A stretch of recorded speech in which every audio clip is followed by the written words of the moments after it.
calm down, I'll help you. Iris Bellamy is forced to choose between failing her final exam and losing her scholarship, or saving a stranger in cardiac arrest, unaware that the woman is the mother of the most feared mafia boss in the city. The next day, when he finds out, something happens at her university that shocks everyone. Welcome to my library. I'm Lena, and our story is just beginning.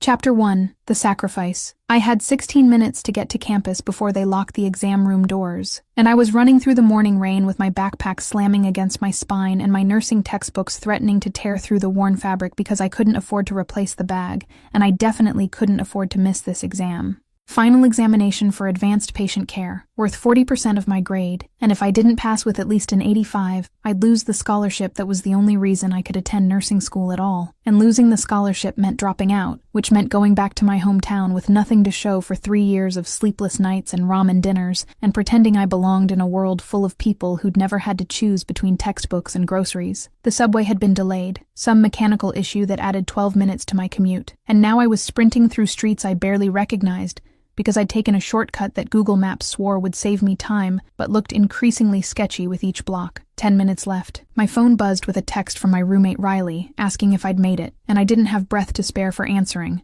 so I just kept running, my cheap sneakers splashing through puddles that soaked through to my socks. 8 minutes. I rounded a corner too fast and nearly collided with a businessman who swore at me in 3 languages, but I didn't stop, didn't apologize, just kept moving because nothing mattered except getting to that exam room before Professor Williams' legendary punctuality locked me out. 6 minutes. I could see the campus now, the familiar buildings rising through the rain like a finish line, and I actually thought I might make it, thought maybe the universe would give me this one thing after taking so much else. And that's when I saw her, an older woman, maybe 60, standing at the bus stop with one hand pressed against the shelter's glass wall and the other clutching her chest, her face pale and twisted with pain that even I could recognize from 50 feet away as cardiac distress. People walked past her, actually walked past a woman clearly in medical crisis, their eyes sliding away with practiced urban indifference, and I felt my feet slow even though my brain was screaming, "Keep going. You have 4 minutes. You cannot afford to stop." But she was swaying now, her knees buckling, and I watched in horrible slow motion as she started to collapse. I was moving before I consciously decided to move, dropping my backpack and sliding to my knees beside her as she hit the concrete, my hands automatically going to check her pulse, while my brain cataloged symptoms with the clinical precision 3 years of nursing school had drilled into me. "Ma'am, can you hear me?" I asked, my voice steady despite the panic clawing at my chest. Because this woman was in trouble, and I had 3 minutes to get to an exam that would determine my entire future. Her eyes fluttered open, unfocused and glassy with pain. "My chest," she managed, the words coming out thin and strained. "Can't breathe. Cardiac event. Possibly myocardial infarction. Needed emergency services immediately." I pulled out my phone with shaking hands, dialed 911 while keeping my other hand on her pulse, which was thready and irregular, and rattled off our location and her symptoms to the dispatcher with the efficiency of someone who'd practiced this scenario 100 times in simulation labs, but never in real life, where the consequences were actual death instead of just a failing grade.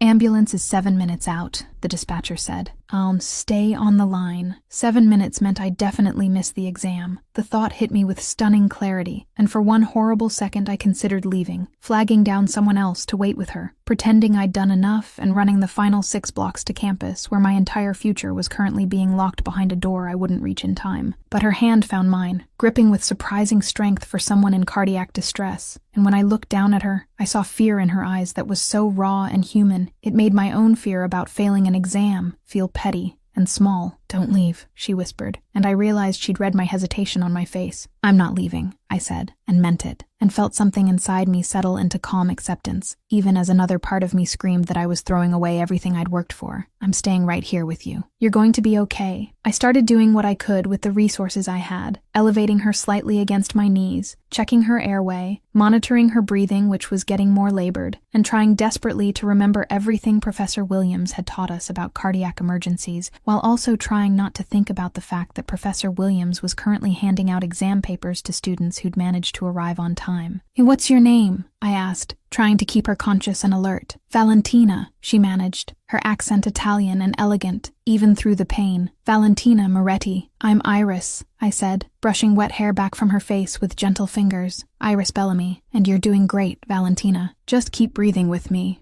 okay? A small crowd had gathered now that someone was actively helping, people holding umbrellas over us and asking if there was anything they could do, and I wanted to scream at them that yes, they could have stopped 5 minutes ago when she first collapsed, when I still might have had time.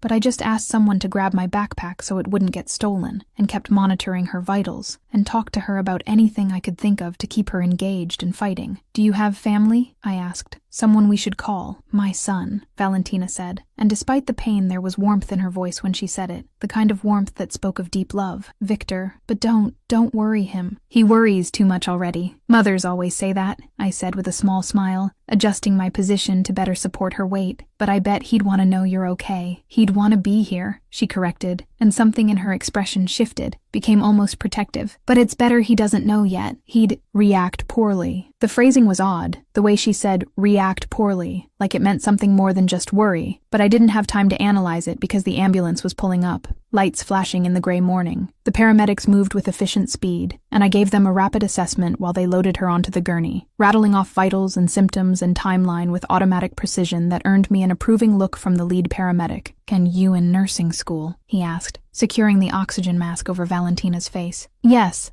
I said, not mentioning that I was probably no longer in nursing school as of about 3 minutes ago. "Shows," he said.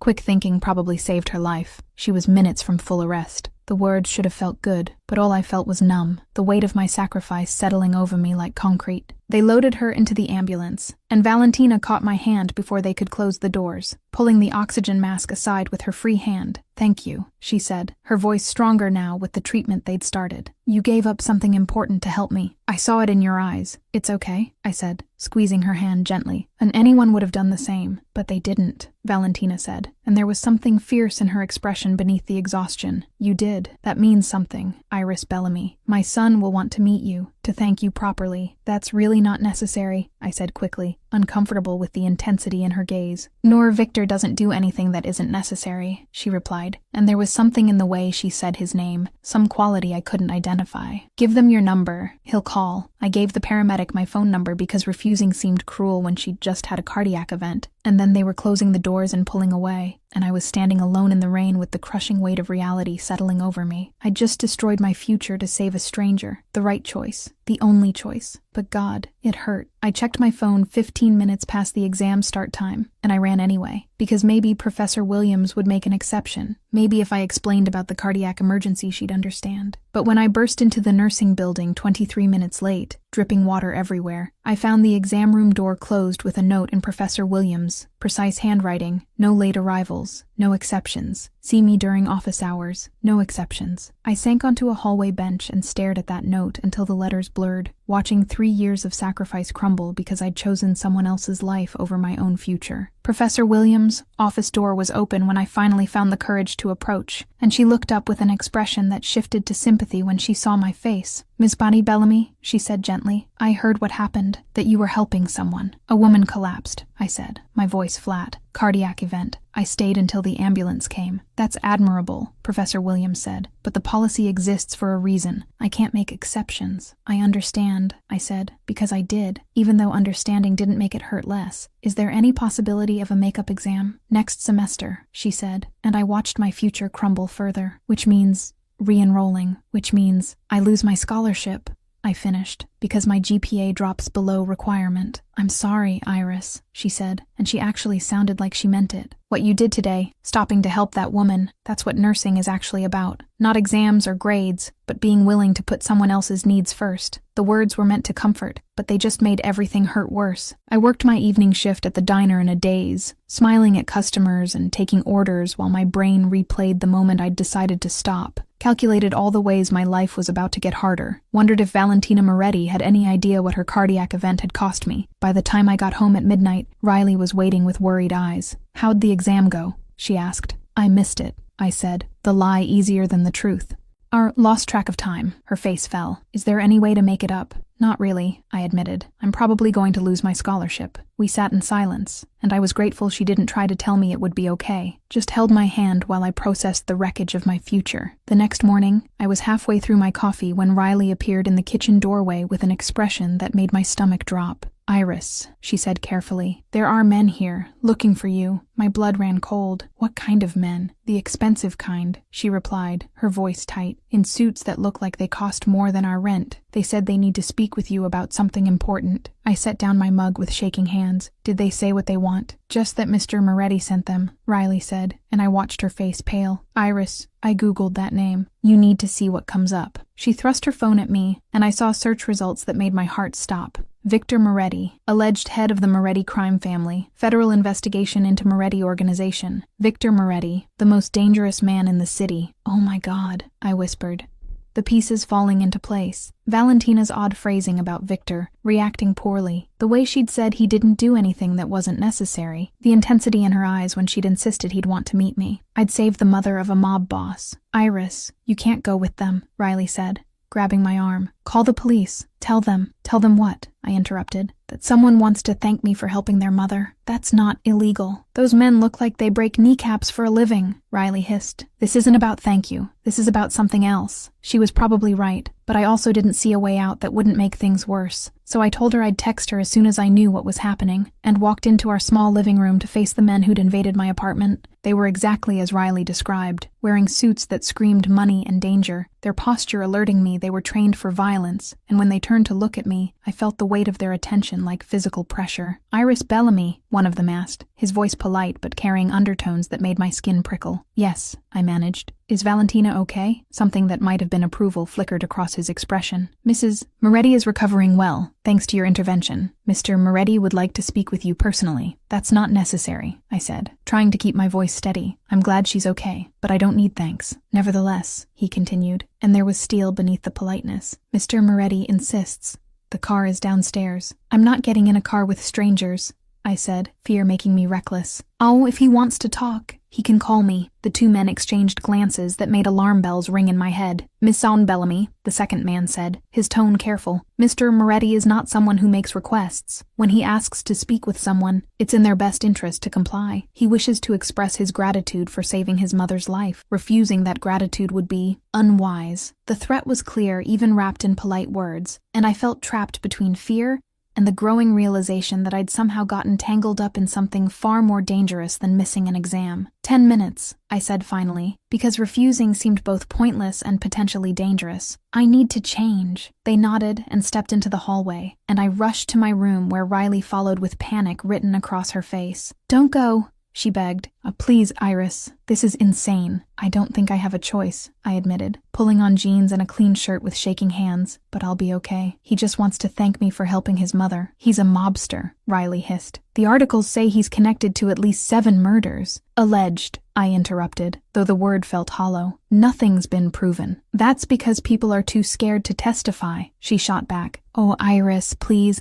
I'll text you every hour, I promised, grabbing my jacket. If you don't hear from me, call the police. She looked like she wanted to argue more, but I didn't have time, so I just hugged her and walked back out to face the men who represented a world I had no business being part of. The car was a black Mercedes with tinted windows, the kind of vehicle that screamed wealth and power, and as I approached it with my heart hammering against my ribs, I realized there was no going back from this moment. Whatever happened next, whatever Victor Moretti wanted from me, my life had just changed in ways I couldn't begin to predict. I took a deep breath, opened the car door, and climbed inside. The door closed behind me with a sound like fate sealing itself. And as the car pulled away from my apartment building, with Riley watching from the window with terrified eyes, I felt the last threads of my normal life snap. I was entering a world I didn't understand, to meet a man everyone feared, because I'd made the choice to save his mother, and I had absolutely no idea if I'd made the best decision of my life, or the worst.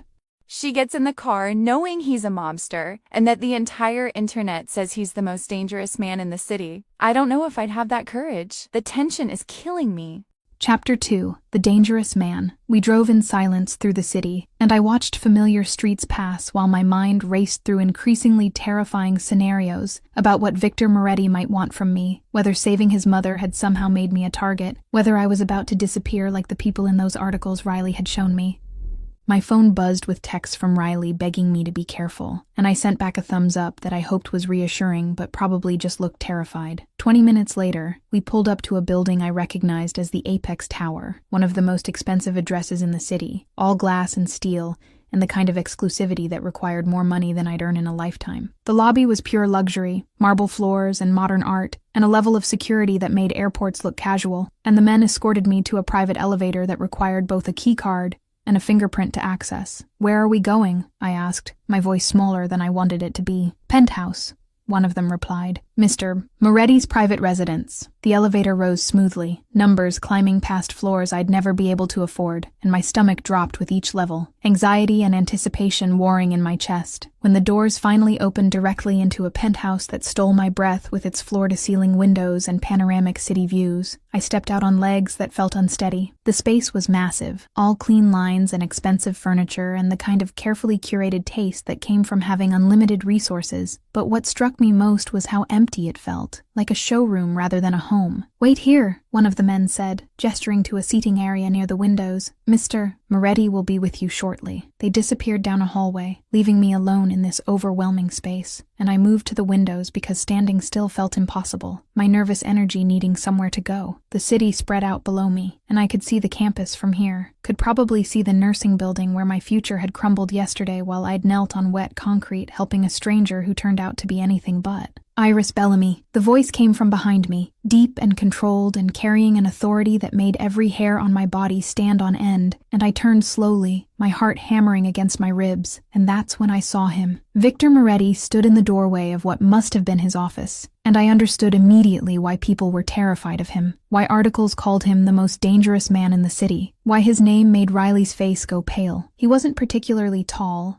maybe 6 feet, and his build was lean rather than obviously muscular, but he moved with a predatory grace that set off every primitive warning system in my brain, and when his eyes locked onto mine, I felt the impact of his attention like a physical force. Dark eyes, nearly black, assessed me with an intensity that felt invasive, like he was cataloging every detail, every tell, every weakness, and his face was all sharp angles and controlled menace, handsome in the way a knife is beautiful right before it cuts you. He wore a suit that probably cost more than my scholarship, charcoal gray that made him look like expensive danger, and there was something in the way he held himself, some quality of absolute certainty, that told me without words exactly who I was dealing with, a man who'd built an empire on blood and fear, a man who didn't make requests, only gave orders that people obeyed or suffered for refusing, a man whose mother I'd saved, and whose gratitude might be more dangerous than his anger. "You saved my mother's life," he said, and it wasn't a question, his voice carrying an accent that was subtle,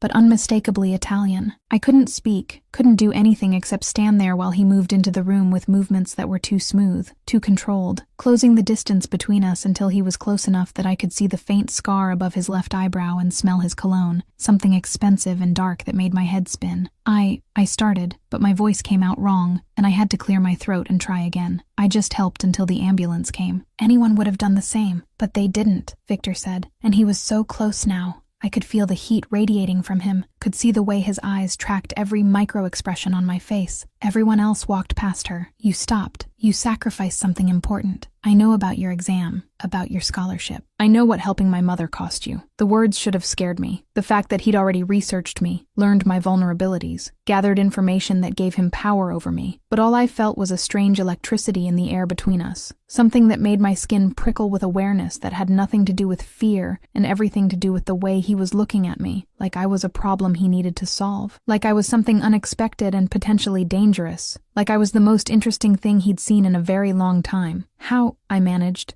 But he held up a hand, silencing me with just that small gesture. "I make it my business to know everything about people who affect my family," he said, and his voice had dropped lower, more intimate, wrapping around me like smoke. "Especially people who've done something as significant as saving the only person in this world I actually love." The confession was raw and honest in a way I hadn't expected, and I saw something flicker across his expression, some crack in the controlled facade that showed me the man underneath the monster. "I don't want anything from you," I said, finding my voice finally. "I'm glad Valentina is okay, but I don't need thanks or rewards or—" "What if I told you?" Victor interrupted, moving even closer, close enough now that I had to tilt my head back slightly to maintain eye contact, "that whether you want anything or not is irrelevant, that the moment you put your hands on my mother, you became my responsibility, that I don't leave debts unpaid, especially ones this significant." "I'm not a debt," I said, something in me rebelling against being treated like an obligation. "I'm a person who helped someone, that's all." His eyes darkened, and for a moment I thought I'd made a terrible mistake. pushed too hard against a man who clearly wasn't used to being challenged, but then his lips curved into something that wasn't quite a smile, but might have been approval. "No," he agreed quietly, his hand coming up to touch my face with fingers that were surprisingly gentle. "You're not a debt. You're something far more complicated than that." The touch sent electricity through my entire body, made my breath catch in a way that had nothing to do with fear and everything to do with the magnetic pull I felt toward this dangerous man who I should have been running from. "Mr. Moretti," I started, but his thumb pressed against my lips, silencing me. "Victor," he corrected. "If we're going to do this, you call me Victor." "Do what?" I asked against his thumb, and I saw heat flare in his eyes. "Figure out exactly what you are to me," he said, his voice rough with something I couldn't identify, "and what I'm going to do about it." Before I could respond, before I could process what he meant, a voice called from another room, warm and familiar, and completely at odds with the charged tension between us. "Victor, is she here? The girl who saved me? I want to see her." "Valentina." Victor's expression shifted, the intensity banking but not disappearing, and he stepped back with visible reluctance, putting necessary space between us. "My mother is demanding to meet you properly," he said, and there was dark amusement in his voice. "And what Valentina Moretti wants, she gets, even from me." He offered his hand, and after a moment's hesitation I took it, feeling the calluses on his palm that spoke of violence and the way his fingers wrapped around mine with possessive certainty. "Come," he said, leading me toward the voice. "Let me introduce you to the woman whose life you saved." And as we walked through his penthouse toward his mother, his hand warm and commanding in mine, I understood with sudden terrifying clarity that my life had just changed in ways I couldn't begin to predict. That saving Valentina Moretti hadn't just cost me my scholarship.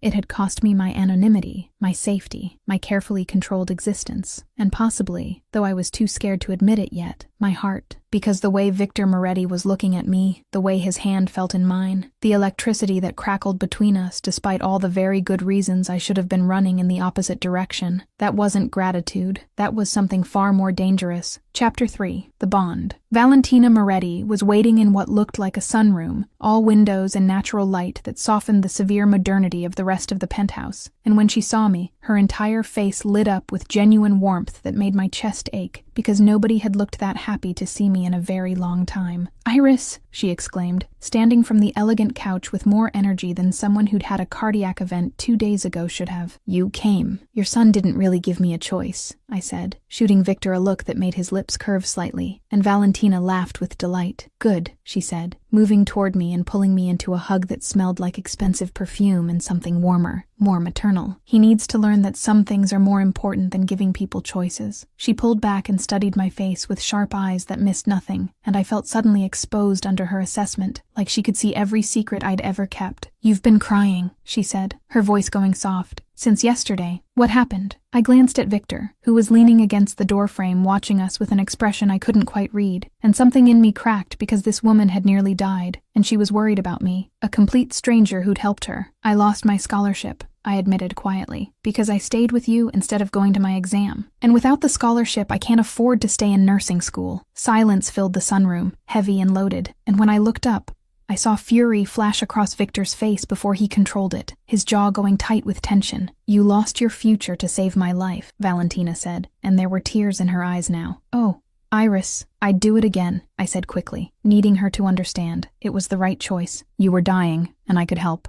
So I did. That's what anyone should do. "But they don't," Victor said from the doorway, his voice carrying an edge. "That's the problem. Most people would have walked past like everyone else did." "Well, I'm not most people," I said, meeting his eyes. "I'm training to be a nurse. Helping people is literally what I'm supposed to do, not at the cost of your own dreams," Valentina said, sitting back down and patting the space beside her. "Come. Sit with me. We need to fix this." "There's nothing to fix," I said, but I sat anyway because refusing her felt wrong. "It's done. I'll figure something out." "Victor will fix it," Valentina said with absolute certainty, looking at her son. "Oh, won't you?" "Already in progress," Victor replied, pulling out his phone. "I have people reaching out to the nursing school administration about special circumstances and makeup exams. You can't just buy my way back in," I protested, standing up again. "That's not how academic standards work." "I'm not buying anything," Victor interrupted calmly. "I'm making sure they understand the full circumstances of why you missed the exam, that you were performing life-saving intervention on a civilian in cardiac distress. That's not skipping for convenience.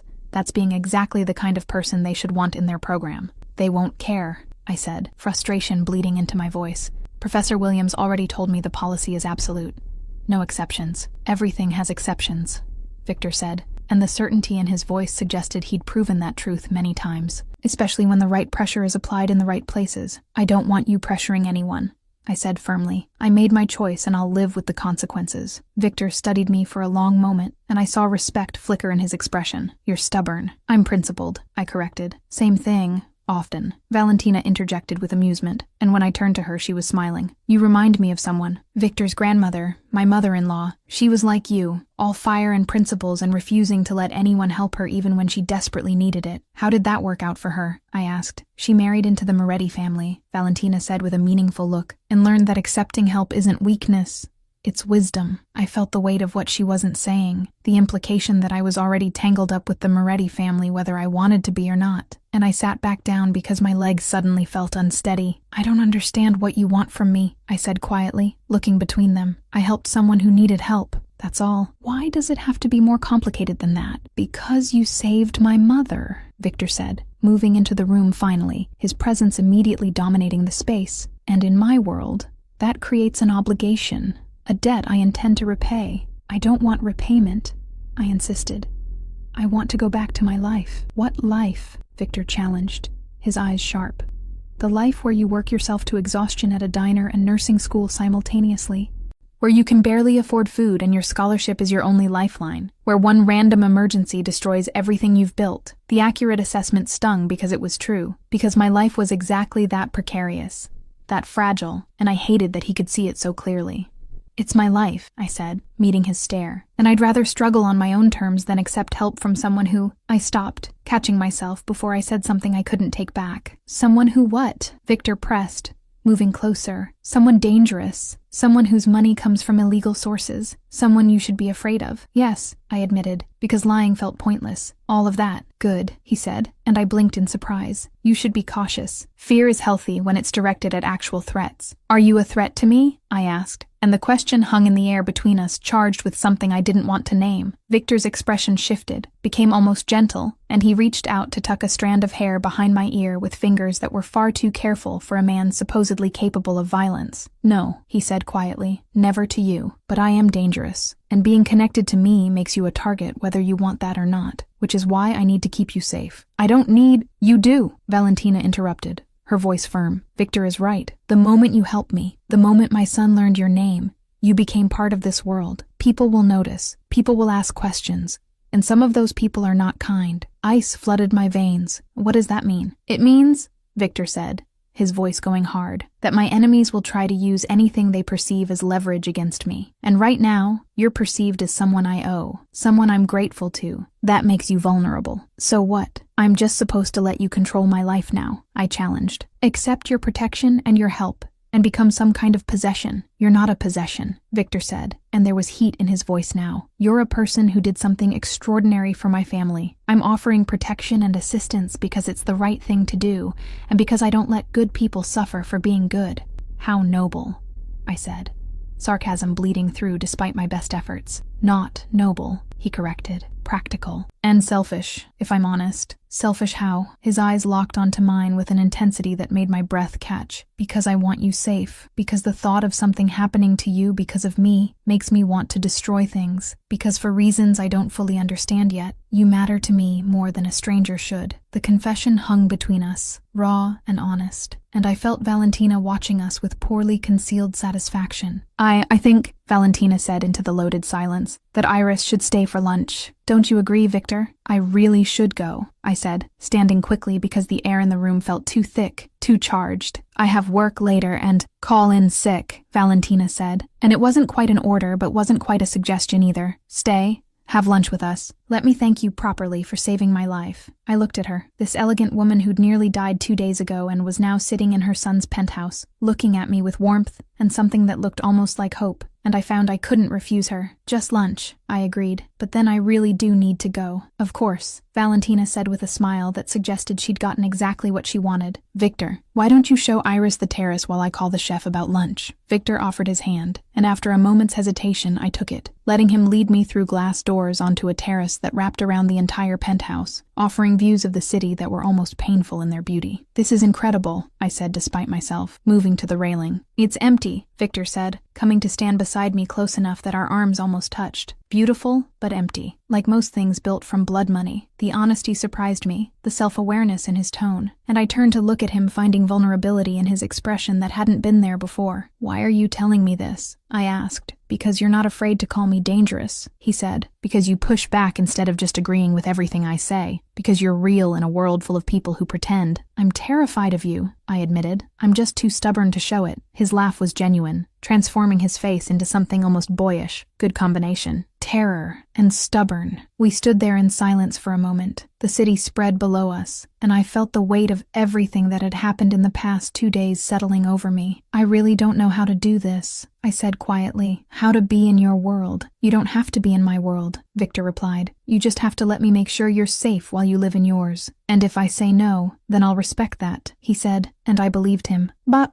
I'll also have people watching you from a distance whether you like it or not, because I don't take chances with people I care about. You don't even know me, I protested. I know you stopped to help my mother when no one else would, Victor said, turning to face me fully. I know you sacrificed your future without hesitation. I know you're working yourself to exhaustion, trying to build something better. That's enough to know you're worth protecting. Before I could respond, Valentina called from inside that lunch was ready, and the moment broke, but the electricity between us remained, crackling with possibility and danger in equal measure. Lunch was surprisingly normal, Valentina asking about my studies and my life with genuine interest, Victor interjecting with dry humor that made me laugh despite my nervousness, and for a few hours I almost forgot about the danger and the debt and the impossible situation I'd fallen into. Almost. But when I finally insisted I needed to leave, when Victor's driver took me back to my apartment with instructions to text when I arrived safely, I found Riley waiting with fear written all over her face. You're alive, she said, pulling me into a hug. I was about to call the police. I'm fine, I said, and realized it was true. Actually, I'm more than fine. I think, what does that mean? I opened my mouth to explain, and found I didn't have words for what had happened, for the strange connection I'd felt with Valentina, for the way Victor had looked at me like I was something precious and dangerous simultaneously, for the feeling that my life had just changed in ways I couldn't begin to predict. It means, I said finally, that things are complicated. And that night,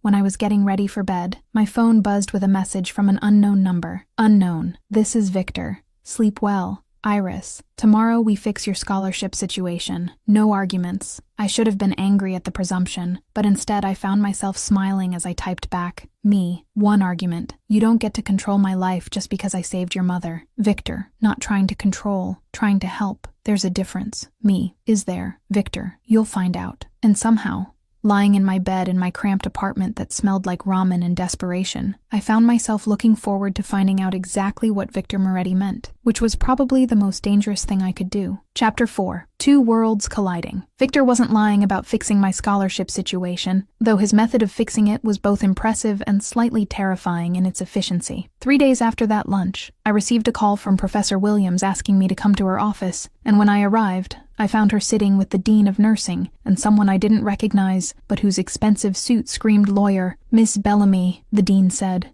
gesturing to a chair. Thank you for coming on such short notice. Am I in trouble? I asked, my heart sinking because this felt like the kind of meeting that ended with me being expelled entirely. Quite the opposite, Professor Williams said, and was that approval in her expression? We've been made aware of the full circumstances surrounding your missed exam, that you were performing emergency cardiac intervention on a civilian, that your actions likely saved her life, and that you sacrificed your academic standing to do so. I shot a look at the lawyer, who smiled blandly and said nothing. We've decided, the dean continued, that your actions represent exactly the kind of practical nursing expertise and ethical decision-making we want to encourage in our students. You'll be permitted to take a makeup exam next week, and your scholarship will remain intact regardless of the outcome. Wait, what? I managed, my brain struggling to process. But the policy has room for exceptional circumstances, the dean interrupted, which this clearly was. We're also pleased to inform you that Mrs. Valentina Moretti has established a fund for nursing students who demonstrate extraordinary compassion in real-world situations. You'll be the first recipient. The pieces clicked into place with stunning clarity. Victor had done this, had pulled strings and made calls and probably threatened people, and now I was sitting here being rewarded for something I would have done regardless. I don't want the fund money, I said carefully. The makeup exam is more than enough. The fund isn't optional. The lawyer spoke for the first time, his voice professional. Mrs. Moretti was quite insistent that students like you shouldn't have to choose between compassion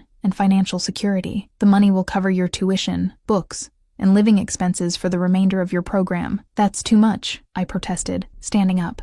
I can't accept that. You can and you will, Professor Williams said, and there was something in her expression that told me arguing was pointless. Mrs. Bellamy, I've been teaching nursing for 20 years.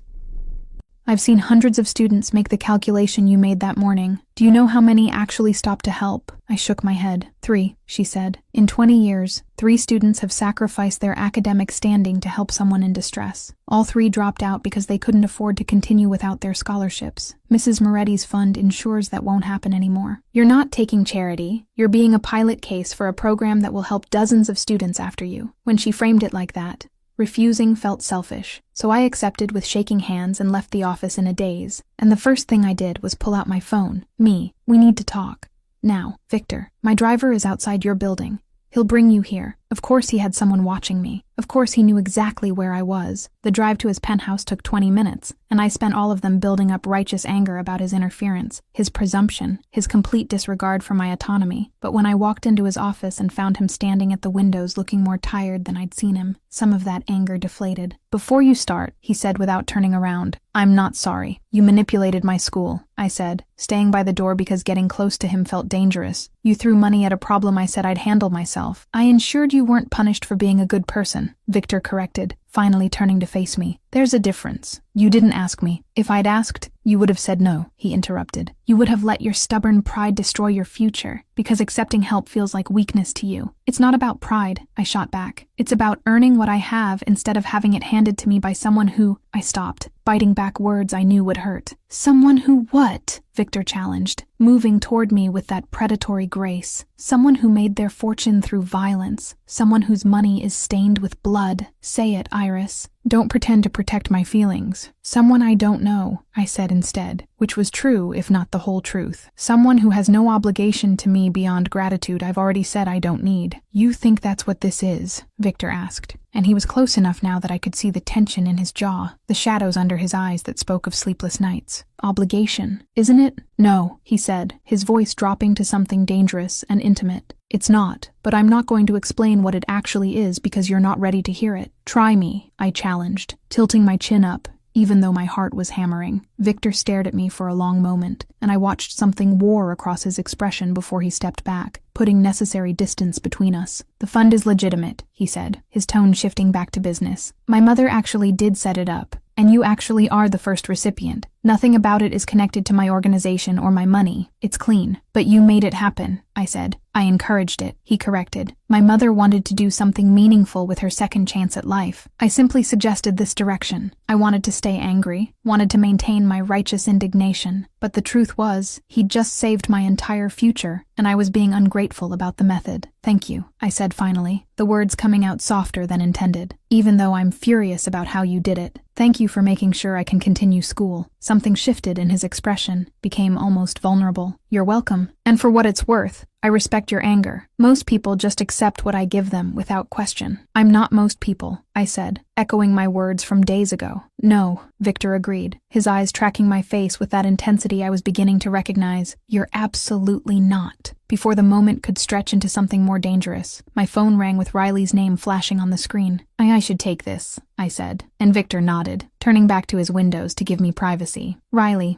Hey, Iris, there's someone here, Riley said, her voice tight with fear. Looking for you. He won't leave and he's asking really specific questions about where you've been, who you've been with, and he's starting to scare me. Ice flooded my veins. Yeah, what does he look like? Tall, maybe mid-30s, scar on his cheek, and he looks... She lowered her voice. He looks like the men who came to get you the other day. Dangerous. I turned to find Victor already moving, his phone at his ear, his entire demeanor shifting from vulnerable to lethal in seconds. Description, he said into the phone, clearly having heard Riley through my speaker. Tall. Scar on left cheek, 30s. A pause. Fuck, that's Constantine's man. Get people to that address now. Who's Constantine? I asked, fear making my voice shake. A rival, Victor said shortly, grabbing his jacket. One who doesn't play by the same rules I do. We need to get your roommate out of there now. I'm coming with you, I said, already moving toward the door. Absolutely not, Victor said, blocking my path. You stay here where it's safe. That's my home.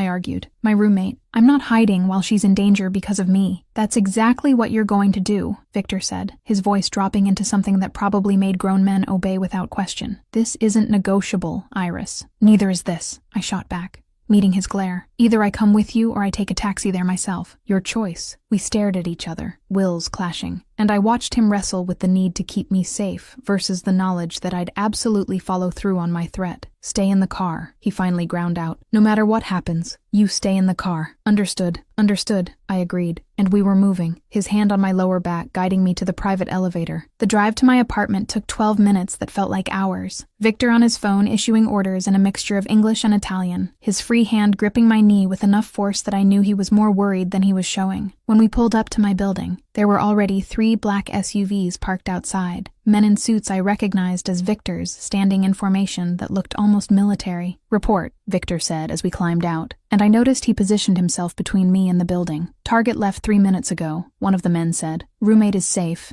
Shaken but unharmed. He got into a vehicle registered to Konstantin Volkov. Security footage? Already pulled and being analyzed. Victor nodded, his jaw tight, and finally turned to me. Riley's okay. You can go up. I ran, taking the stairs 2 at a time because the elevator felt too slow, and burst into our apartment to find Riley sitting on the couch wrapped in a blanket looking pale and terrified. Oh my God, I said, pulling her into a hug. Are you okay? Did he hurt you? No, Riley managed, her voice shaking. But Iris, he knew things. He knew you'd been to the Apex Tower. He knew you'd had lunch with Victor Moretti. He asked if I knew what I was living with, if I understood how much danger you'd put me in. Guilt crashed over me, sharp and painful, because this was exactly what I'd been afraid of, exactly why I should have stayed away from Victor and his world. I'm so sorry, I whispered. I'll move out. I'll make sure you're not involved. You're not going anywhere alone, Victor said from the doorway, and I turned to find him standing there with that controlled menace that meant someone was about to suffer. Both of you are coming to stay at my penthouse until this is handled. We're not imposing, Riley started, but Victor held up a hand. Konstantin knows where you live, he said bluntly. He knows Riley is Iris's roommate. He sent a message that he's aware of the connection between Iris and my family. That makes both of you targets until I eliminate the threat. Eliminate, I repeated, the word heavy with implication. Yes, Victor said, meeting my eyes without flinching. Eliminate. This is what my world looks like.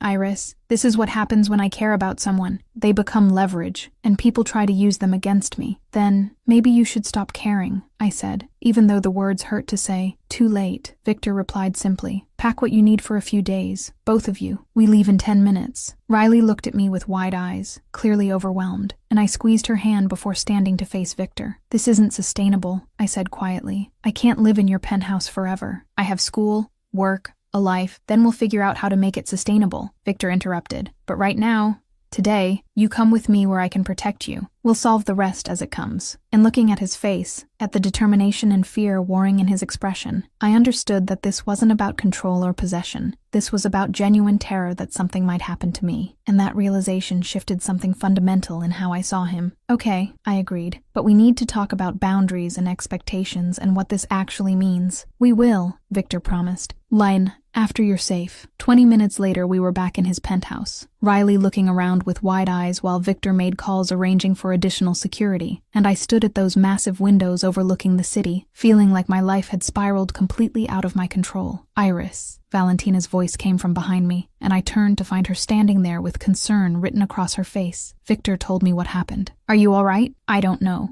I admitted. Everything's happening so fast, and I don't know how to. Come, she said, taking my hand. Sit with me. Let me tell you a story about how I met Victor's father, and maybe it will help. I let her lead me to the sunroom where we'd had lunch, and for the next hour she told me about falling in love with a man who was dangerous and complicated and terrifying, about choosing him anyway, despite knowing what it would cost, about building a life in the spaces between violence and normalcy. The question isn't whether you can handle Victor's world, Valentina said finally, but the question is whether you want to, because he will do everything in his power to protect you from it. But if you choose him, if you actually choose this, you need to accept all of it. The danger, the complications, the fear. I barely know him, I protested weakly. You know enough, Valentina said with a knowing smile. I see how he looks at you, how you look at him when you think no one's watching. That's not nothing, Kara. It's too fast, I said. Too intense. Love often is, she replied, especially when it's real. I'm not in love with him, I said, but the words felt hollow even to my own ears. Valentina just smiled and patted my hand. and when Victor appeared in the doorway an hour later, looking exhausted and worried, I felt my heart do something complicated in my chest that I absolutely was not ready to examine. "Everything's handled," he said. "You're safe here. Both of you." "For how long?" I asked. "As long as it takes," Victor replied, and the promise in his voice was both comforting and terrifying, because I was beginning to realize that "as long as it takes" might mean forever, and the most dangerous part was that I wasn't entirely sure I minded. He got her scholarship. A rival shows up threatening a roommate. Now the two of them are living in his penthouse until it's safe. And Valentina is telling love stories about choosing dangerous men. This girl went from a nursing student with a simple life to being protected by the Mafia in 1 week. Who would have guessed such a twist? Chapter 5. The Threat. Living in Victor Moretti's penthouse was surreal in ways I couldn't have anticipated. The first morning, I woke up in a guest room that was bigger than my entire apartment, sheets that probably cost more than my monthly rent, and the smell of fresh coffee drifting through the space, because apparently Victor had actual staff who appeared silently and efficiently to make sure we had everything we needed. Riley and I met in the kitchen around 8, both of us looking shell-shocked and out of place, and found Valentina already there reading a newspaper in Italian and drinking espresso from a tiny cup. "Good morning," she said warmly, like it was completely normal to have 2 broke nursing students suddenly living in her son's home. "Coffee, breakfast, chef-made fresh pastries. This is insane," Riley whispered to me as we accepted coffee. "This is actually insane. We're living with the mob." Allegedly, the mob, I corrected automatically, though the distinction felt increasingly meaningless, and it's temporary. "How temporary?" she asked, but I didn't have an answer. Victor appeared 20 minutes later, already dressed in another expensive suit, his hair still damp from a shower, and I felt my breath catch stupidly because he looked unfairly good for someone who'd been up until 3 a.m. dealing with security concerns. "Morning," he said, his eyes finding mine immediately and holding for a beat too long. "Sleep okay?" "Fine," I managed, very aware of Riley and Valentina watching us with poorly concealed interest. "Thank you for, everything." "Don't thank me yet," Victor replied, pouring himself coffee. "We need to talk about security protocols while you're here." The next hour was a crash course in living under protection, Victor outlining rules about not leaving without security, checking in regularly, being aware of surroundings, and approximately 17 other things that made my head spin. "This is how you live?" I asked when he finally finished, "constantly looking over your shoulder?" "This is how I keep people I care about alive," Victor corrected. "And there's a difference." Riley excused herself to call her parents with some elaborate lie about staying with a friend, and Valentina conveniently remembered an appointment, leaving me alone with Victor in that massive kitchen. "I have class today," I said, breaking the silence, "and work tonight." "You're not going to work," Victor said, and it wasn't quite an order, but wasn't quite a suggestion. "I need the money." "No, you don't," he interrupted. "And the fund covers your expenses. You don't need to work yourself to exhaustion anymore." "I like working," I argued. "I like feeling useful and independent and not like some charity case." "Iris," Victor said, moving around the island until he was close enough to touch, though he kept his hands carefully to himself. "This isn't about charity or independence. This is about Constantine sending a man to your apartment specifically to threaten your roommate.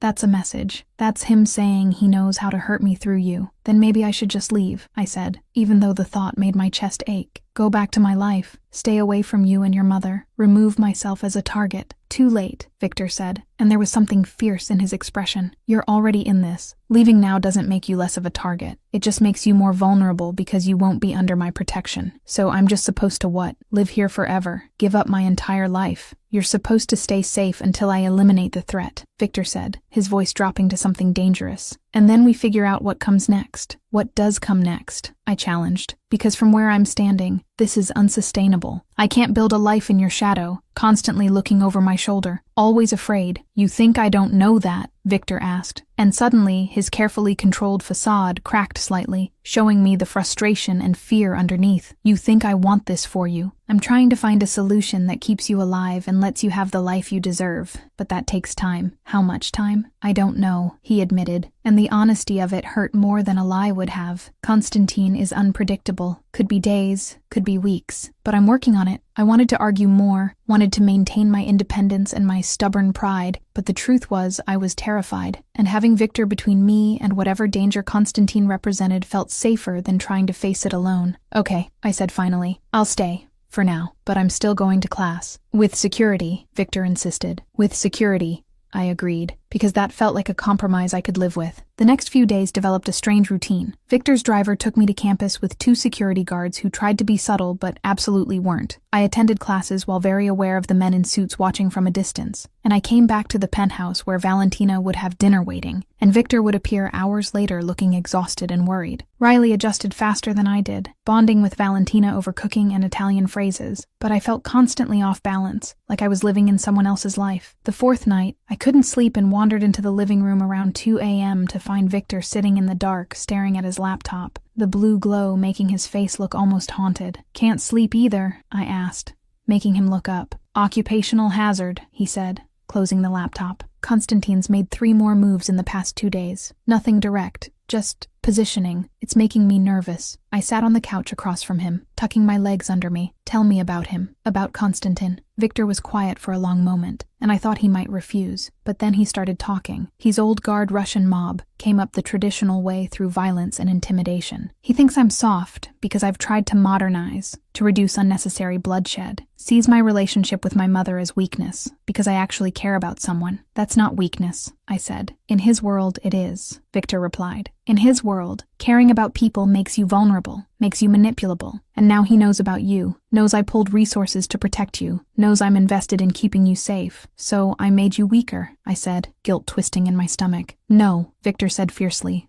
leaning forward. "You made me more human. There's a difference. Doesn't feel like it when people are threatening me because of it." "I know," he said, and there was pain in his voice. "I know, and I'm sorry. I should have kept my distance, should have sent someone else to thank you, should have made sure you stayed out of this world entirely. But you didn't," I said. "No," he agreed, his eyes finding mine in the dim light. "I didn't. Because from the moment I saw you standing in my penthouse looking terrified but refusing to show it, I was completely gone." The confession hung between us, raw and honest, and I felt my heart do something complicated in my chest. "Victor, I'm not asking for anything," he interrupted. "I'm just explaining why I can't stay away from you even though I should. Why the thought of something happening to you makes me want to burn the entire city down. Why I'm sitting here at 2 a.m. running scenarios because I can't stand the idea of Konstantin getting anywhere near you." I moved before I consciously decided to, crossing the space between us and sitting beside him on the couch, close enough that our knees touched. "I'm scared," I admitted quietly. "Not just of Konstantin or the danger, but of how much I feel for you after less than a week. That's not normal. That's not how this is supposed to work." "Nothing about us is normal," Victor said, his hand coming up to cup my face with devastating gentleness. "But that doesn't make it less real." He leaned in slowly, giving me time to pull away. But I didn't want to pull away. I wanted exactly this, and when his lips met mine, it felt like something fundamental clicking into place. The kiss was gentle at first, almost tentative, like he was afraid I might break. But when I pressed closer and opened for him, it deepened into something desperate and consuming, all the tension and fear and want from the past week pouring into it. His hands were in my hair, mine fisted in his shirt, and we kissed like we were drowning and each other was air, until my lungs burned and my head spun, and I had to pull back gasping. "That was," I started, but didn't have words. "Everything," Victor finished, his forehead resting against mine. "That was everything." We sat there tangled together on his couch, breathing hard, and I felt his phone buzz insistently against my hip, where it was trapped between us. He ignored it. It buzzed again. "You should get that," I said reluctantly. "I can wait," he replied, but pulled it out anyway, and I watched his expression shift from soft to hard in the space of a heartbeat. "Fuck, what?" "Konstantin," Victor said, already standing and putting distance between us that felt necessary and painful simultaneously. "He just grabbed one of my men. Sent a video of the interrogation." Ice flooded my veins. "Why?" "Because he wants information," Victor said, his voice going deadly calm. "About you.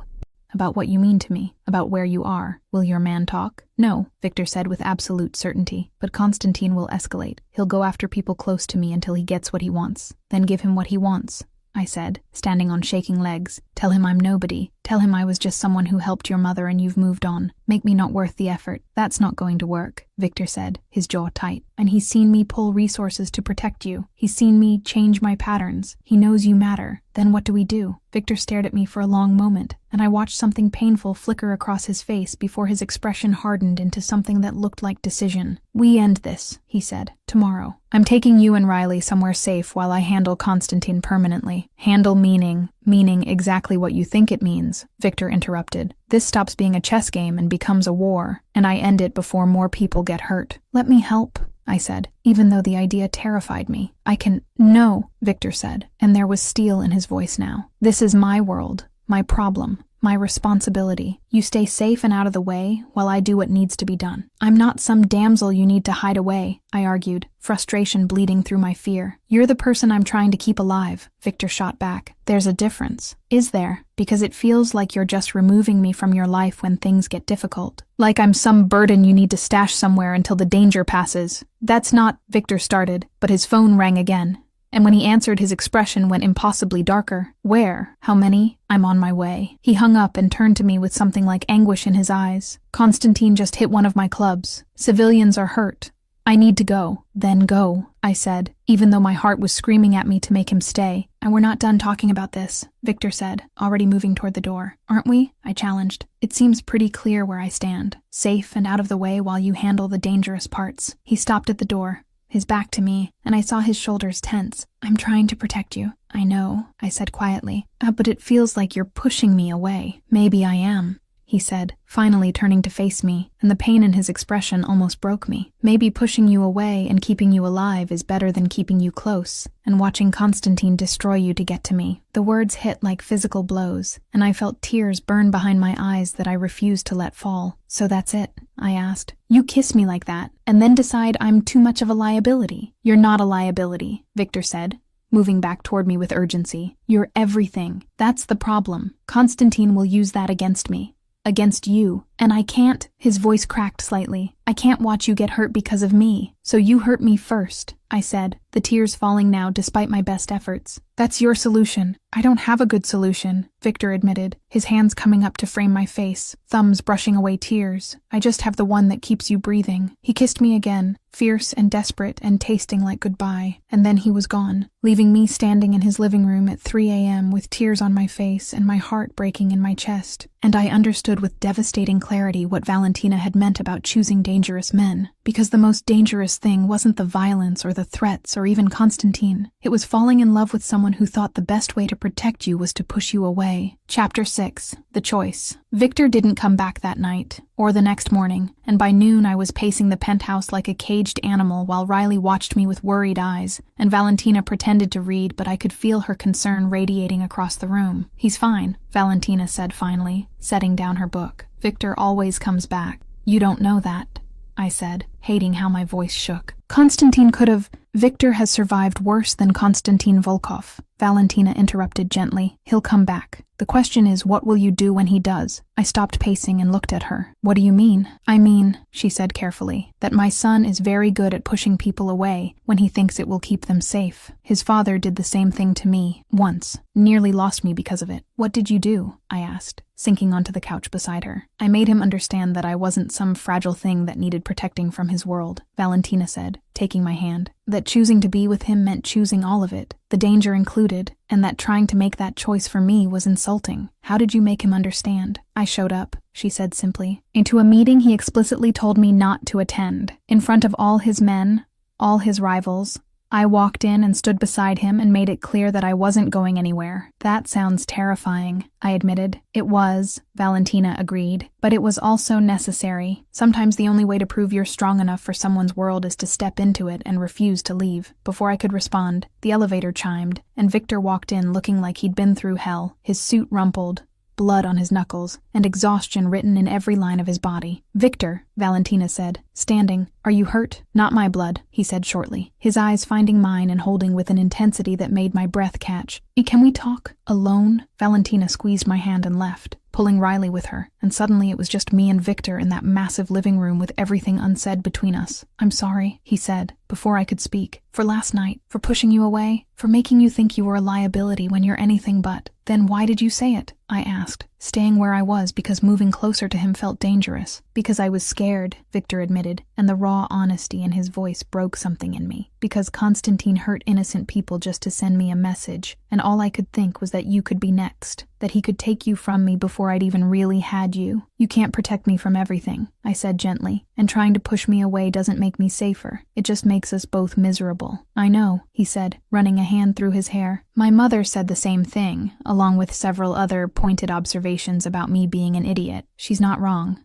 I said, and his lips twitched into something almost like a smile. No, she's not, he agreed. Iris, I don't know how to do this. How to be with someone and keep them safe in my world. How to let you close when everything in me is screaming to hide you away, where nothing can touch you. You let me choose, I said, finally crossing to him and taking his bloody hands in mine. You tell me the truth about the danger, about what being with you means, and then you let me decide if I'm strong enough to handle it. You're strong enough, Victor said immediately. Yeah, that was never the question. Then what is? Whether I'm strong enough to watch you be in danger because of me, he said, his hands tightening on mine. Whether I can live with myself if something happens to you. Nothing's going to happen to me, I said with more confidence than I felt. And because you're going to stop Constantine, and then we're going to figure out what this is between us without death threats hanging over our heads. I've already stopped him, Victor said, and something in his tone made my blood run cold. Or rather, I will have by tonight. I'm meeting him in 2 hours to end this. End it how? I asked, though I already knew. However it needs to end, Victor replied. And this stops being about territory or respect or any of the usual games. This becomes about him threatening what's mine, and me making sure he never threatens anything again. The possessive way he said mine should have bothered me, but instead, it just made my heart race. Let me come with you, I said, the words out before I could stop them. Absolutely not, Victor said, releasing my hands and stepping back. This is exactly what I'm trying to protect you from. I don't want protection, I argued. I want to understand. I want to see what your world actually looks like instead of just hearing about it secondhand. My world looks like violence and blood and things you can't unsee, Victor said harshly. Why would you want that? Because it's your world, I said simply. And if we're going to do this, if we're going to actually try, I need to understand all of it. Not just the penthouse and the nice dinners, but the ugly parts too. No, Victor said firmly. I won't expose you to that. Then you're still pushing me away, I challenged. Just in a different way. You're deciding what I can handle instead of letting me make that choice.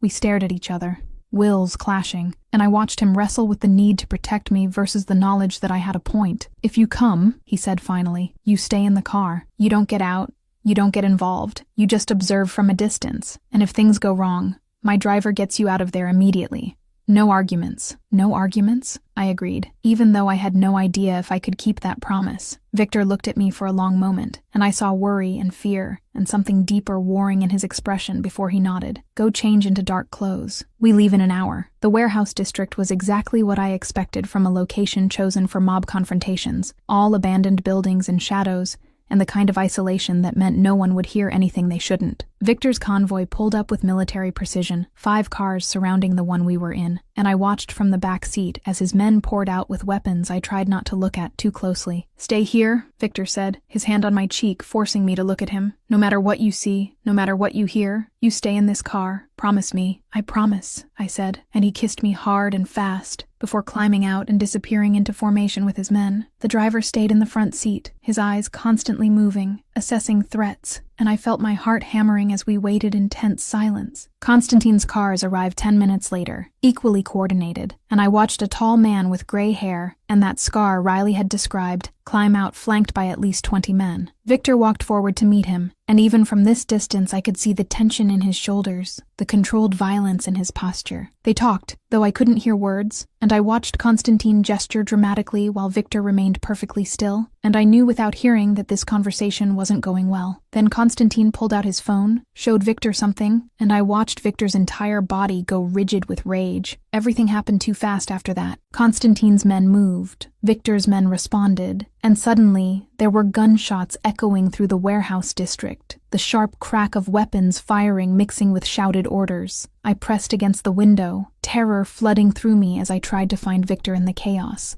tried to see if he was okay, and then I saw him, moving through the violence with brutal efficiency, taking down Constantine's men with movements that were too precise to be anything but trained. The driver was on his phone, speaking urgently in Italian, and I heard the word retreat and felt panic spike, because retreat meant leaving Victor behind, meant running while he was still in danger. We're not leaving, I said, my voice coming out harder than intended. We have orders, the driver said, already starting the engine. I don't care about orders, I shot back. We're not leaving him. Ms. Bellamy, I didn't let him finish, just opened the car door and ran before he could stop me, my feet hitting the pavement as gunfire still echoed around me. Iris! The driver's shout followed me, but I didn't stop, didn't think, just ran toward where I'd last seen Victor. I found him 30 seconds later behind a shipping container, blood on his face from a cut above his eye, and the look of absolute fury that crossed his expression when he saw me almost made me turn back. "What the hell are you doing?" he demanded, pulling me down beside him as bullets pinged off metal above our heads. "Not leaving you," I said, my hands already reaching for his face to check the wound. "You're hurt." "I'm fine," he said shortly, catching my wrists. "You need to get back to the car. Now, not without you," I insisted. "Iris, this isn't," he started, but cut off as movement caught his attention, and suddenly he was pushing me behind him, his gun coming up as Constantine himself appeared around the corner. "The famous Iris Bellamy," Constantine said in accented English, his weapon trained on us. "The girl who made Victor Moretti soft." "Put the gun down, Constantine," Victor said, his voice deadly calm even though I could feel tension radiating from him. "This is between us. She has nothing to do with it." "She has everything to do with it," Constantine replied. "She's the proof that you've lost your edge, that you care about something more than power. That makes her very valuable. Touch her, and I'll make sure your death takes days," Victor said, and the absolute certainty in his voice made even Constantine pause. "Big words for a man who's outnumbered," Constantine said, but I heard uncertainty creeping into his tone. "Am I?" Victor asked, and suddenly red laser sights appeared on Constantine's chest from at least 5 different directions. "You should have done your research better. I never go anywhere without backup." Constantine's face went pale, and I watched him calculate odds he clearly didn't like. "This isn't over," he said, lowering his weapon. "Yes," Victor replied. "It is. You leave the city tonight. You don't come back. You forget my name, my organization, and especially anything to do with her, or the next time we meet, you don't walk away." For a long moment no one moved, tension thick enough to choke on, and then Constantine nodded shortly and backed away, disappearing into the shadows. Victor immediately turned to me, his hands on my face checking for injuries. "Are you insane? You could have been killed. So could you," I shot back, my hands covering his. "I wasn't leaving you here alone. That's not how this works," Victor said, but there was something in his expression that looked almost like pride beneath the anger. "You're supposed to stay safe while I handle the danger, and you're supposed to understand that I'm not some fragile thing you can hide away," I countered, echoing Valentina's words. "I chose to be here. I chose you. That means all of it, Victor. The danger, the fear, the ugly parts you don't want me to see." He stared at me, and I watched something shift in his expression, resistance crumbling into acceptance. "You're absolutely insane," he said finally. "Probably," I agreed. "Is that a problem?" "No," he said, pulling me against him despite the chaos still settling around us. "It's perfect." And standing there in a warehouse district surrounded by his men while Constantine retreated, I understood that this was my choice, my decision, and whatever came next, we'd face it together. Chapter 7. What We're Building. The drive back to the penthouse was silent. Victor's hand gripping mine so tightly I lost circulation in my fingers, but I didn't complain because I could feel the tension radiating from him in waves. Riley and Valentina were waiting when we walked in, their faces going pale when they saw the blood on Victor's face and the dirt on my clothes. "What happened?" Valentina demanded, already moving toward us. "Victor,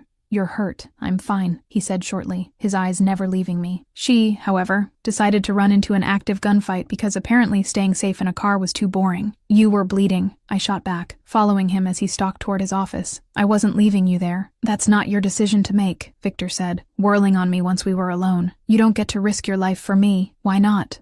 I challenged. "You risk yours for me constantly." "That's different." "How?" I interrupted. "How is it different? Because you're the big bad mob boss, and I'm just some nursing student. Because your life matters less than mine. Because I can't lose you," Victor shouted, and the raw emotion in his voice stopped me cold. "I can't lose you, Iris. I've lost people before, watched them die, and I survived because I didn't care enough for it to destroy me. But you," his voice cracked. "Losing you would break something in me that doesn't heal." The confession hung between us, brutal in its honesty, and I felt tears burn behind my eyes. "Then, don't push me away," I said, moving closer. "Don't try to protect me by keeping me at a distance. Let me be here, with you, in all of it. Even when it's dangerous. Even when people like Constantine threaten you just for existing near me." "Yes," I said simply. "Oh, even then." Victor stared at me, and I watched him wrestle with acceptance and fear, before he pulled me against him with enough force to steal my breath, his face buried in my hair. "You're going to drive me insane," he muttered against my neck. Probably, I agreed, my arms going around him. But you're stuck with me now. Good, he said, pulling back to cup my face.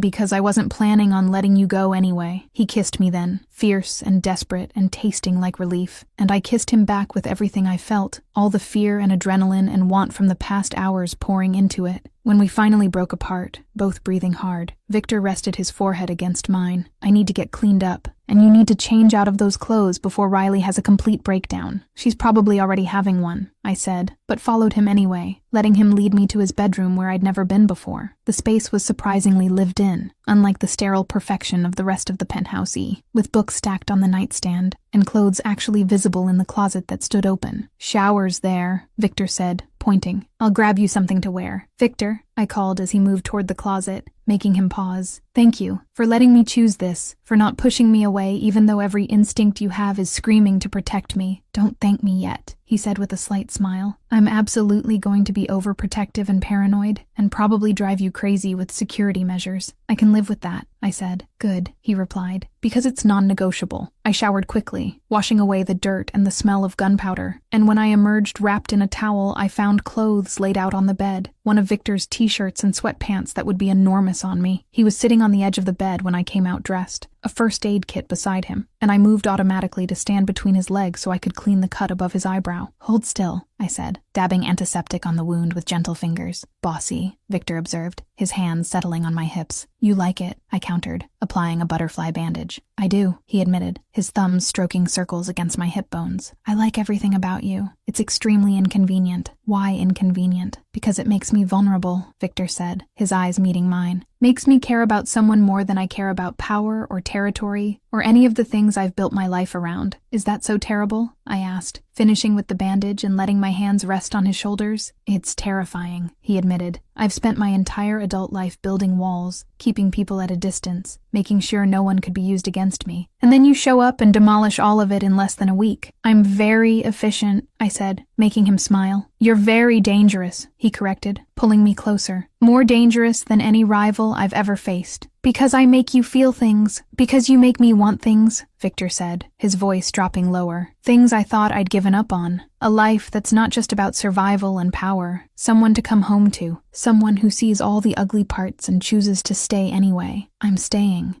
I said, my hands moving to frame his face. I'm staying. Victor, you need to actually believe that. He pulled me down into his lap, arranging me so I straddled him, and I felt the evidence of his want pressing against me through the thin layers of clothing between us. I want you, he said bluntly, his hands sliding up my back. Want you in every way possible, but I need you to understand what that means. Tell me, I said, my pulse racing. It means you're mine, Victor said, his eyes going dark. It means I don't share, I don't let go, and I protect what's mine with everything I have. It means you're choosing not just me, but my world, my life, everything that comes with it. I know, I said. It also means, he continued, his hands tightening on me, that I'm yours, completely. Whatever you need, whatever you want, it's yours. I don't do this halfway, Iris. If we do this, it's everything. Then let's do everything, I said, and kissed him before he could second guess or overthink or find another reason to protect me from himself. The kiss turned hungry fast, his hands sliding under the t-shirt I wore, and I felt his control fraying as I ground against him deliberately. Iris, he groaned against my mouth. If we do this now, there's no going back. Good, I said, pulling the shirt over my head and letting it fall to the floor. I don't want to go back. Victor's eyes darkened as he took in my bare skin, and then his mouth was on me, kissing and biting and marking his way across my collarbone while his hands explored with reverent intensity. A knock on the door made us both freeze. Victor, Valentina's voice came through,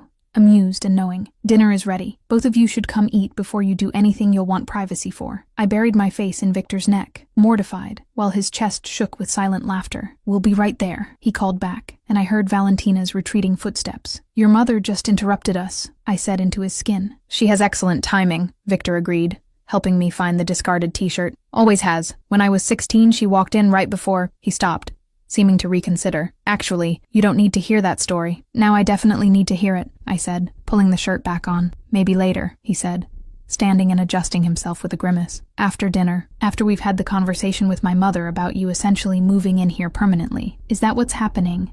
I asked. I'm moving in. Do you want to go back to your apartment where Constantine knows the address? Victor challenged. Fair point, I admitted. But we should probably talk about boundaries and expectations and...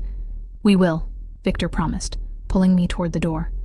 But right now, we need to face my mother, who absolutely knows what we were about to do and will be insufferable about it. Dinner was surprisingly normal, Valentina and Riley having cooked something elaborate while we were gone. And if Valentina noticed my lips were swollen, and Victor kept touching me like he needed the contact to believe I was real, she was gracious enough not to comment. So, Riley said halfway through the meal, "Are we going to talk about how Iris ran into a gunfight today, or are we just pretending that's a normal Tuesday activity?" "We're pretending," I said quickly. "We're absolutely not pretending," Valentina countered, fixing me with a sharp look. "That was incredibly brave and incredibly stupid." "Mostly stupid," Victor agreed, his hand finding mine under the table. "But effective," I argued. Constantine left. "The threat is over, for now," Victor said. "But there will be others. My world doesn't run out of threats, Iris. You need to understand that." "I do," I said, meeting his eyes. "And I'm still here. Still insane," Riley muttered, but she was smiling. We finished dinner with easy conversation, and when Valentina announced she was staying in the guest room tonight and Riley should probably do the same because you two need privacy to figure things out, I felt my face flame but didn't argue. Victor led me back to his room, and this time when he closed the door, there were no interruptions, no emergencies, just us and the weight of everything we'd chosen. "Are you sure?" he asked, his hands gentle on my face. "Because once we do this, once you're really mine, I'm not letting go. I'm sure," I said, and meant it with everything in me. "I choose you, Victor. All of you. All of this. Then you're mine," he said, and kissed me like a promise and a claim in the beginning of everything. Chapter 8. Everything 6 months later. The graduation ceremony was held in the same auditorium where I'd taken 100 exams, attended countless lectures, and once cried in the bathroom after a particularly brutal clinical rotation, and standing there in my cap and gown waiting to walk across that stage felt surreal in ways I couldn't quite articulate. "You're fidgeting," Riley whispered beside me, and I realized I'd been adjusting my cap for the 5th time in as many minutes. "I'm nervous," I admitted. "You literally ran into a gunfight 6 months ago," she pointed out. "But walking across a stage makes you nervous." "Different kind of nervous," I said, scanning the crowd for the 3rd row where I knew Victor was sitting with Valentina, both of them having insisted on coming despite my protests that it wasn't necessary. But that was the thing about Victor Moretti. When he decided something was important, it became important, and apparently watching me graduate nursing school fell into that category. "Lyris Bellamy," the announcer called, and I walked across that stage on shaking legs to accept my diploma. And when I looked out into the crowd, I found Victor immediately. His eyes locked on me with an intensity that made my breath catch even from this distance. He was smiling, genuine and proud, and so different from the dangerous man I'd met 6 months ago, and Valentina beside him was openly crying, dabbing at her eyes with a handkerchief. The rest of the ceremony passed in a blur, and then suddenly it was over. I was officially a registered nurse, and I was being swept into hugs from Riley and other classmates who'd become friends over the years. I found Victor waiting outside, leaning against his car with that casual elegance that still made my heart skip. And when he saw me, his entire face transformed. Congratulations," he said, pulling me against him and kissing me thoroughly enough that someone behind us whistled. "I'm so proud of you." "I couldn't have done it without you," I said, against his mouth, and he pulled back with a frown. "Yes, you could have," he corrected firmly. "You did the work, attended the classes, passed the exams. I just made sure you had the resources to do it without destroying yourself." "Still," I insisted, my hands sliding up his chest. "Thank you for everything." "Thank me by never running into another gunfight," he said, but there was affection beneath the exasperation. "My heart can't take it." "No promises," I teased, and he groaned. "You're going to give me gray hair before I'm 40. You'd look distinguished with gray hair," I said, and he kissed me again before Valentina appeared, demanding her turn to congratulate me. The celebration dinner was at Victor's penthouse. Our penthouse. I corrected myself, since I'd officially moved in 3 months ago after finally accepting that my old apartment was too small and too dangerous, and I was spending every night at Victor's anyway. Riley was there with her new boyfriend Marcus, who worked in Victor's organization doing something with computers that I didn't ask too many questions about, and several of Victor's men who I'd gotten to know well enough to consider friends, and Valentina presiding over everything like a delighted matriarch.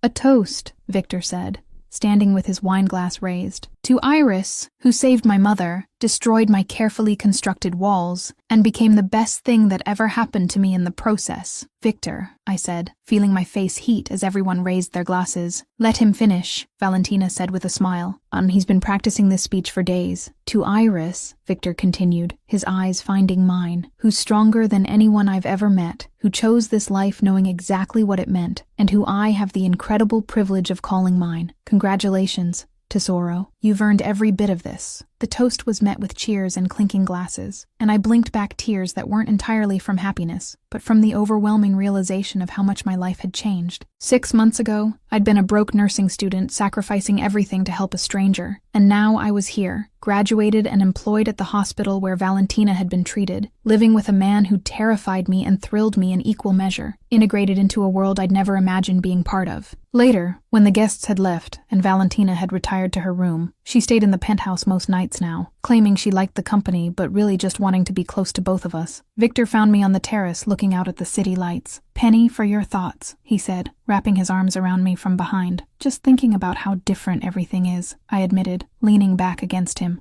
6 months ago I couldn't imagine any of this. "Regrets?" he asked, and I heard the vulnerability beneath the casual question. "None," I said, turning in his arms to face him. "Not a single one. You. Only that I didn't meet you sooner," Victor said, his hands settling on my hips, "and that I wasted years being alone when I could have had this." "You weren't ready for this," I said, reaching up to trace the scar above his eyebrow that had faded but never quite disappeared. "You needed to become the person who could let someone in. Therapy has made you very wise," he observed with amusement.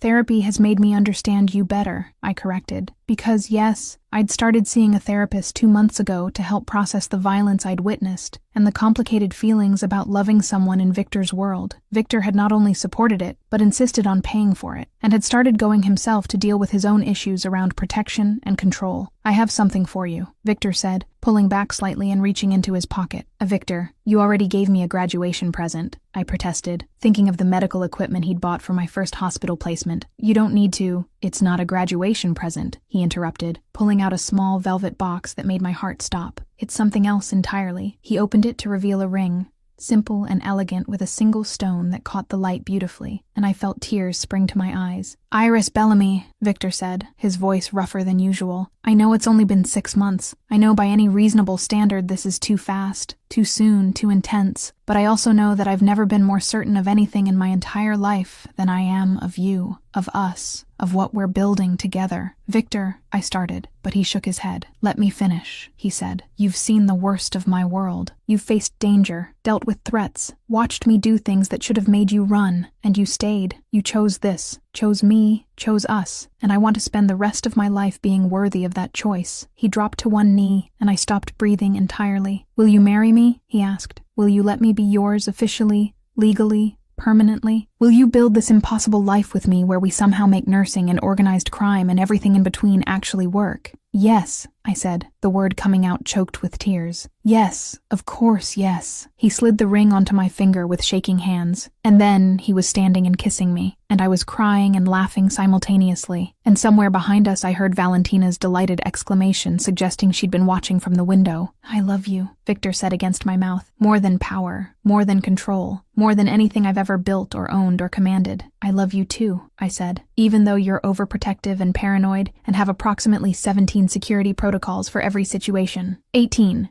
he corrected. "I added another one last week." "Of course you did," I laughed. "But I love you anyway." We stood there on the terrace with the city spread below us, and I thought about the woman who'd knelt on wet concrete 6 months ago choosing to help a stranger, never imagining it would lead here, to this man, to this life. "Thank you," I said quietly. "For what?" "For letting me choose this," I said. "For not pushing me away when every instinct told you to. For trusting that I'm strong enough for your world. You're stronger than my world deserves," Victor said, pulling me close. "But I'm selfish enough to keep you anyway." "Good," I said, "because I'm not going anywhere." And wrapped in his arms with his mother watching from the window, and a ring on my finger that promised forever, I knew with absolute certainty that I'd made the right choice that rainy morning. All of them. The choice to stop, the choice to help, the choice to stay, the choice to love. Every single one had led me here, to this moment, to this man, to this impossible, beautiful, complicated life we were building together, and I wouldn't change a thing. Epilogue. 2 years later, the house upstate was nothing like Victor's penthouse, all warm wood and comfortable furniture, and the kind of lived-in feel that came from actually being a home instead of a showroom. And standing in the kitchen making coffee while sunlight streamed through the windows, I felt more at peace than I ever had in the city. "Mama," Mama, look. I turned to find our daughter, Isabella, named for Victor's grandmother, running toward me with a flower clutched in her tiny fist, her dark hair flying and her smile huge. That's beautiful, baby, I said, lifting her onto my hip. Did you pick that yourself? No helped, she said, which meant Victor's mother was already outside gardening with her, the two of them having formed a bond that made Valentina cry with happiness regularly. Where's Papa? I asked, because Victor had been suspiciously absent when I'd woken up. Phone call, Isabella said with the gravity of someone who'd heard that excuse many times. Work. Victor appeared in the doorway as if summoned, phone in hand, but his expression soft when he saw us, and Isabella immediately squirmed to get down and run to him. There's my girl, he said, scooping her up. Did you show Mama your flower? Uh-huh, Isabella nodded. No says we can plant more. No spoils you, Victor said, but his tone was indulgent, and I watched him with our daughter and felt my heart swell with love. We'd gotten married a year after he proposed. Small ceremony, with just family and close friends, and Isabella had arrived 9 months later, changing everything in the best possible ways. Victor had stepped back further from the organization, delegating most operations to trusted people while maintaining control from a distance, and we split time between the penthouse and this house, giving Isabella space to grow up away from the city when we could. It wasn't perfect. There were still threats occasionally, still security measures that complicated simple things, still moments when Victor's world intruded on our domestic peace, but we handled it together. How was the call? I asked as he moved closer, Isabella babbling about flowers and gardens. Good, Victor said, kissing my forehead. Just finalizing the new clinic funding. It'll be operational by next month. The clinic was another project Valentina had championed. This one focused on providing healthcare to underserved communities, and I was going to be working there part-time alongside my hospital job. And she's going to run out of causes to fund, I said with amusement. Never, Victor replied. My mother could find worthy causes until the end of time. Isabella wiggled down and ran back outside to where Valentina was calling her, leaving us alone in the kitchen. Happy? Victor asked, pulling me against him. Deliriously, I said. You? More than I ever thought possible, he admitted. You gave me this, Iris. A family, a home, a life that's not just about survival. Everything good I have is because you stopped to help my mother that day. I think we gave it to each other, I corrected. You let me in when you could have pushed me away. That's not nothing. Best decision I ever made, Victor said, kissing me properly. Even if you still give me gray hair regularly. You love it, I said, and he smiled against my mouth. I love you, he corrected, and the gray hair I tolerate. We stood there in our kitchen with our daughter's laughter drifting through the windows and sunlight warming the space, and I thought about how far we'd come from that rainy morning that had changed everything. From strangers to this, from danger to safety, from alone to family. It wasn't the life I'd imagined when I'd started nursing school. Wasn't what I'd pictured when I'd knelt on wet concrete to help a stranger. It was better. Complicated and imperfect and sometimes terrifying, but fundamentally, essentially, perfectly ours. And I wouldn't trade it for anything. AOW. Fun facts about our story. Iris lost 3 years of work in 7 minutes helping Valentina. Exactly the time it took from the fall until the ambulance arrived. Victor researched everything about Iris in less than 24 hours. Apartment, scholarship, grades, job, even nursery catalogs she had bookmarked. The scholarship fund Valentina created covers full tuition plus expenses plus housing, and it was genuinely her idea. Victor just suggested the direction. Riley Googled Victor Moretti and found alleged head of crime family, 7 murders, most dangerous man in the city, and Iris still went anyway. Iris ran toward the gunfire, breaking the promise to stay in the car in under 90 seconds. The driver almost had a heart attack. In this story, the mother was the bridge between worlds. She represents the past he tried to protect and the future he never thought he deserved. Without the mother, there is no story. And what could have been catastrophic actually brought destinies together. Not everything in our lives comes to harm us. How many incredible things have happened to us because of something that was only temporarily bad? Random thoughts, LOL. But I'll tell you one thing, the next story is going to be insane. See you in the next one, darling.